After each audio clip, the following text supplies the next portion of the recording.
Hello， 大家好，我係張新芬師傅啊。嗱，拍呢條片咧，其實就想話俾大家聽咧，究竟咧喺九運裏邊咧，放呢個九運八卦六角嘅玻璃盒咧，應該點樣放啦？裏邊放啲乜嘢啦？一個正確嘅一個方法，因為都遇到好多情況咧，大家就有少少誤會啦，唔係好理解啦，咁所以咧就專登拍呢條片咧同大家講嘅。咁首先咧，呢個盒啦要擺幾耐咧？喺九運裏邊，大家都知道啦，20年行九運啊嘛。所以呢個盒咧，只要喺個九運裏邊咧，就係放10年，最多係10年。咁即係話你第一年放係10年，第二年放都係10年。咁你會話，咦？咁我去到好後期佢先放，會唔會有10年啊？冇噶啦，淨係框住喺九運裏邊，就只有最多10年嘅時間。所以你越後放咧，咁可能放嘅時間咧就越短噶咯喎。咁所以呢樣嘢咧，請大家留意啦。咁九運到底係由幾時去到幾時咧？就係由2024年去到2043，總共20年裏邊。咁大家去放呢一個風水物品咧，就希望幫到大家嘅財運啊、運氣啊提升。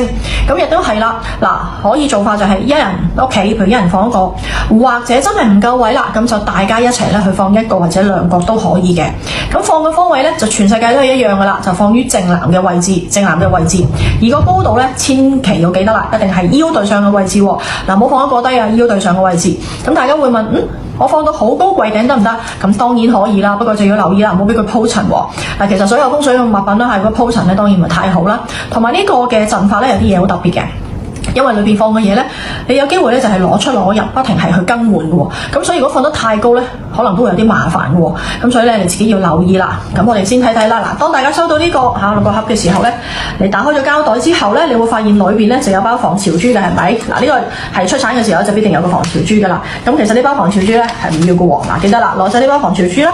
咁跟住咧，我哋除個盒身包裝裏邊咧，我哋會有一個符啦。大家睇到咧一個符。嗱，呢個符咧就係一個紅色嘅紅色嘅一個利是封就包住咗，咁後邊咧就會有我嘅火漆封住咗條符喺裏邊啦。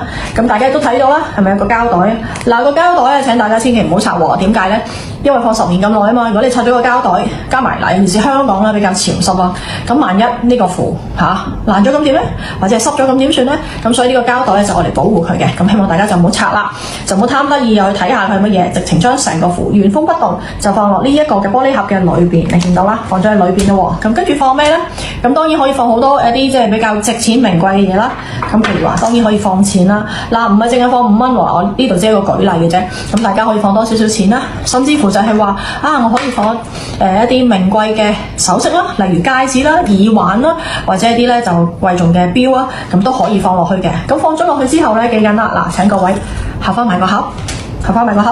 咁隔一段時間啦，呢個時間咧就由你自己決定啦。咁可以係1個禮拜唔頂，或者係1個月唔頂，或者2個月唔頂，冇所謂嘅。你按你自己個生活習慣去調校搞個盒，幾時打開去換呢啲，譬如貴重物品啊、耳環啊、戒指啊、手錶換出嚟，可以換出換入。不過緊記下，放咗喺南位。你下邊個底部，你可以揾一啲咧固定嘅補貼膠啊，或者其他嘅一啲雙面膠紙固定佢，就唔好成日將佢咧喐嚟喐去。唯一成個陣可以喐嘅就係打開個盒同埋收翻埋個盒，就係咁嘅啫。嗱，記得啦，唔好將個盒咧成日喐嚟喐去。咁清潔可以點啊？你可以揾啲除塵掃啦，咁周圍掃下，咁就其實已經好足夠噶啦。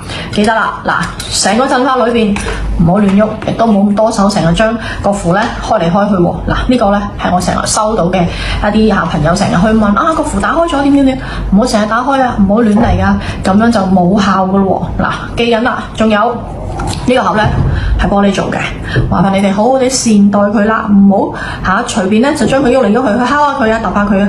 如果個玻璃爛咗咧，咁呢個陣就冇效噶喎，就要重新再擺過。嗱，成個玻璃盒要注意嘅時候咧，就同大家講晒咯喎。嗱。